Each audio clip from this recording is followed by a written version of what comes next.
Hello, welcome back to my channel. Another day, another rebirth. I hope all is well. I hope you're loving yourself, and I hope you're letting yourself love. I'm just in my feelings right now because I've washed my hands with a lot of things and a lot of people that have been making me feel away. And this new moon in Pisces is helping me realize how certain people, certain habits have been obstacles for me, especially when it comes to my spiritual growth and the things I'm supposed to be doing and the things I'm not supposed to be doing. And I want to talk about something.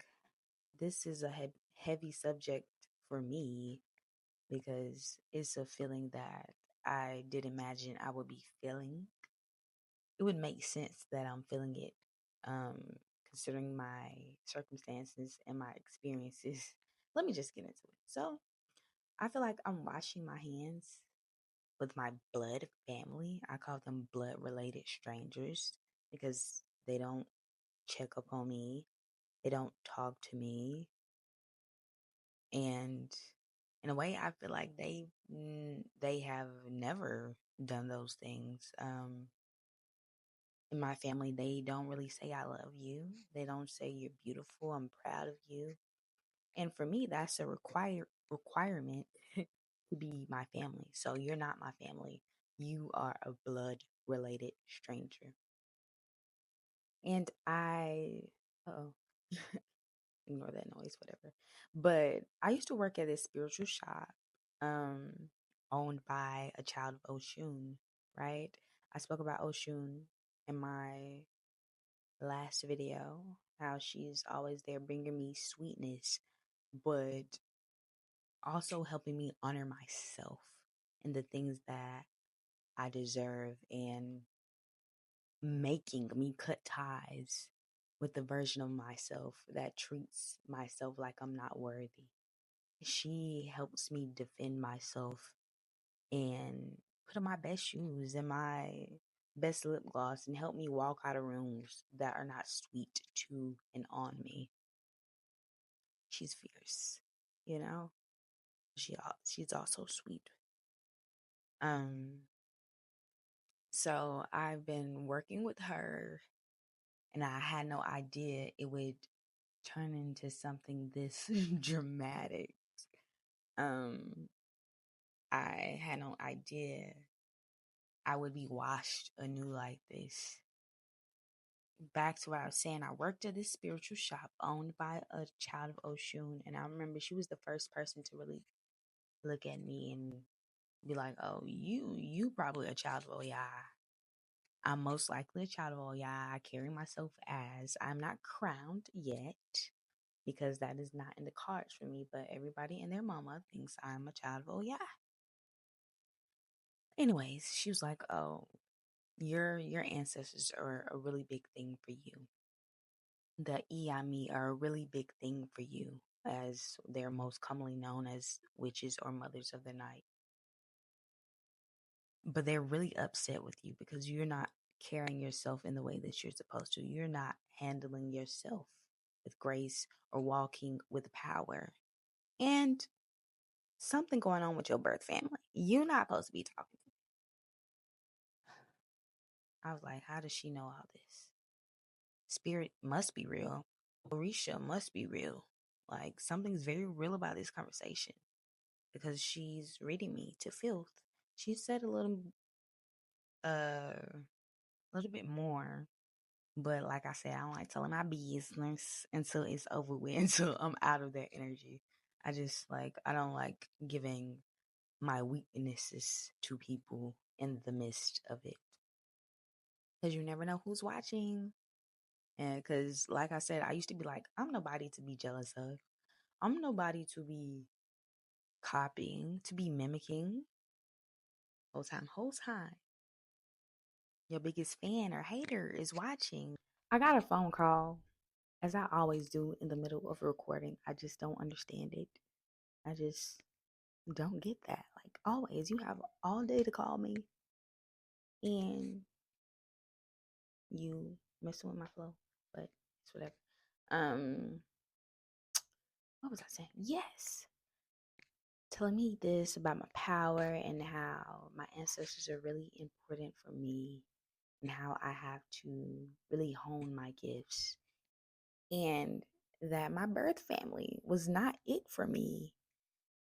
Listen, I'm like 2021 around the time. I'm hearing it, but as a fresh, new adult, you don't want to hear that because it's like I know my family ain't worth a cuss, as my grandma, my great grandma would say, worth a cuss, if you get what I'm saying. But you still expecting them to be a certain version of them that you needed. You're still holding on to this thing because you're pretending to be something else. I'm pretending to be the girl that has a supportive family, that does not feel alone, that can rely on her family for emotional and mental support. And that is not the case. Financially, maybe, yes, they will come through. But if I'm going through something, they'll be like, oh, that's on you. I can't tell you. And I'm like, where is the wisdom? Where's the guidance? Where's the eldership? But they wanted to put belts when I was a child, but offer no guidance. And that's the thing. So I'm going on about my life, still expecting certain things from parents, grandparents, cousins, childhood friends, because they included too. Still expecting them to show up for me in the way that I show up for them. Or let me tell y'all, I have one cousin sucking my teeth. I was I had just graduated high school, right? I gave her a loan of $20. Mind you, she grown AF with a whole child for gas money. I'm back home like on maybe break from college. I remember I just graduated high school and she took my little $20, knowing college students be broke, knowing I want to go out and get a little bud, a little whatever. And I'm like, girl, my friends come to pick me up. Can you get my $20 back? Don't you know that heifer blocked me? She blocked me. And then our family reunion came and she took a picture of me with my mom and she cut me out of the picture. And then I told my mom, I was like, she kind of weird. And as always, they gaslighted me. You being crazy. Nobody did that to you on purpose. Why am I the only one cut out the picture? Let's be for real now. But yeah, they weird like that. And now I'm just like, if you keep holding on to them and keep giving them a chance to break your heart, you're stunting your growth. You're stunting your growth because you have this heaviness and this grief in your heart, expecting these grown people to support you, help you, see you, and they're not going to do it.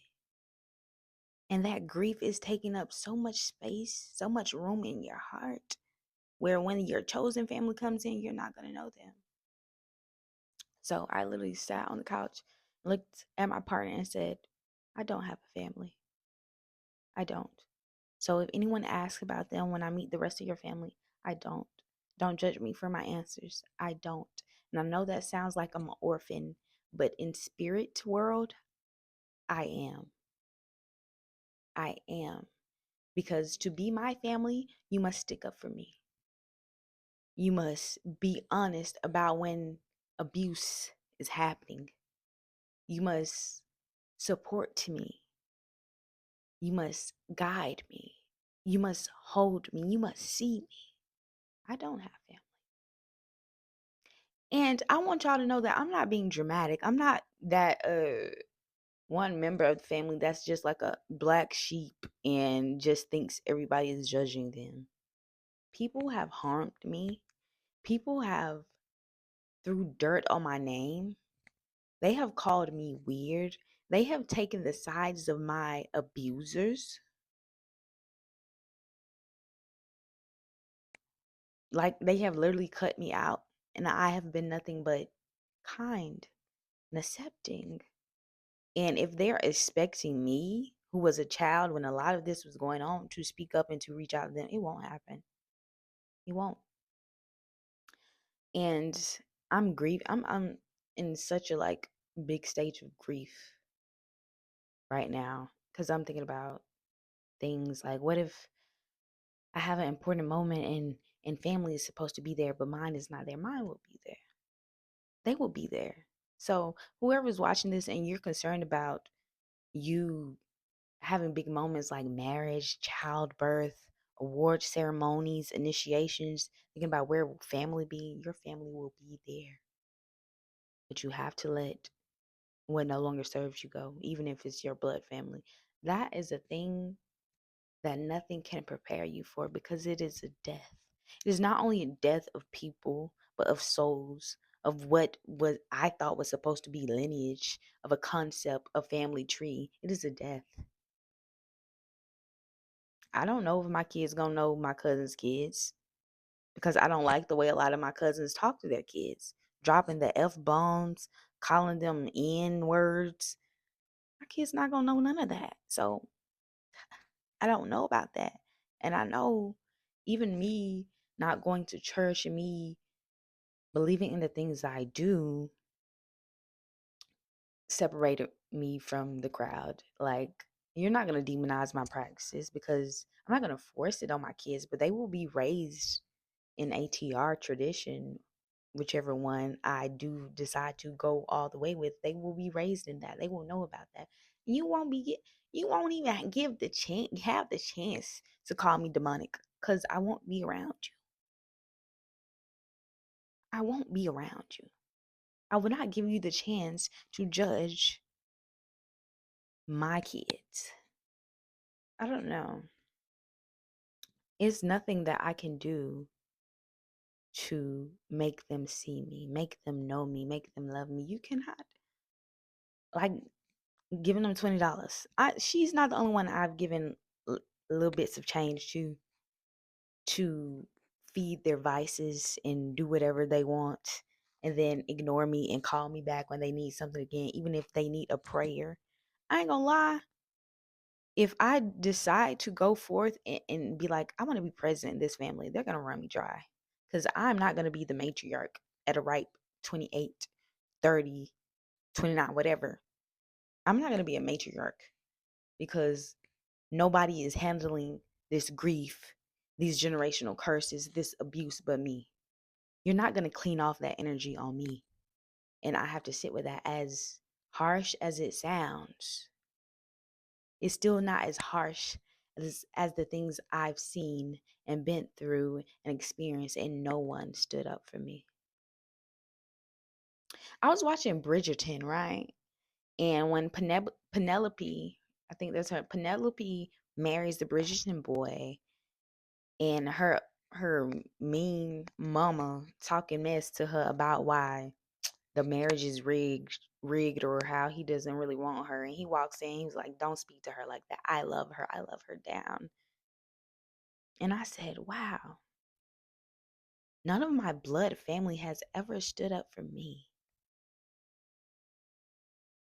No one has ever stepped in while I was being talked to worse than a dog.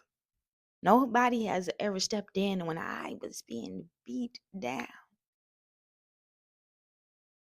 you know? And I have this one cousin that I love deeply, and she has, I'm gonna give credit when due. She has said some things, but I know a lot of guilt. I feel like she feels a lot of guilt knowing things were happening and she didn't really say anything, but she knew stuff was wrong. I feel like she may have been the only person that has stood up for me, but I hate when people say, you only have one mother. Well, I'm the only child. And regardless if I had multiple siblings, it's still only one me. Nobody told her that she, you only got one Acacia. Because I'm a big deal. I'm an angel. I am God's gift. And nobody reminded her that. So how dare you when I say I'm isolating myself from this family because y'all don't see me. Because there are some things that are going on that need to be addressed. How dare y'all say, you only got one mama? Well, y'all only got one me. And y'all not handling her with care. So before I end this video, I know I ranted a lot about myself. I hope that the overall message reaches you that there must be certain standards that you have for somebody to call you a family member, for someone to say that you are a loved one. And if people are not meeting those standards, snip, snip. You cannot say that you want to go and do great things and be a great community leader, a great guide, a great healer, doula, lawyer, musician, with that and those people weighing you down. You gotta fly, you gotta float, you gotta walk in the room powerful. And them people, they're a monkey on your back. Recognize your power, recognize your heart, recognize that you are a blessing, recognize that it is a gift to be near you. And thank God that you don't look like what you've been through, right? But we got to call things what they are. If they're blood related strangers, they're blood related strangers. I know it's a lot of deep. It's a lot to deep. It can be such a crazy experience. It can be very long because, like I said, that was told to me like years ago that it was a taboo to fool with my own family. I think that's where I left off saying years later, I got a reading from the owner of the shop. Her elder told me that it was a taboo to talk to my own family. She was like, you can send them letters, flowers, whatever, but you're gonna do great things, and those great things can't be done with them. I think that's my sign. My dog cutting up. I love you and I believe in you. So until next time, peace.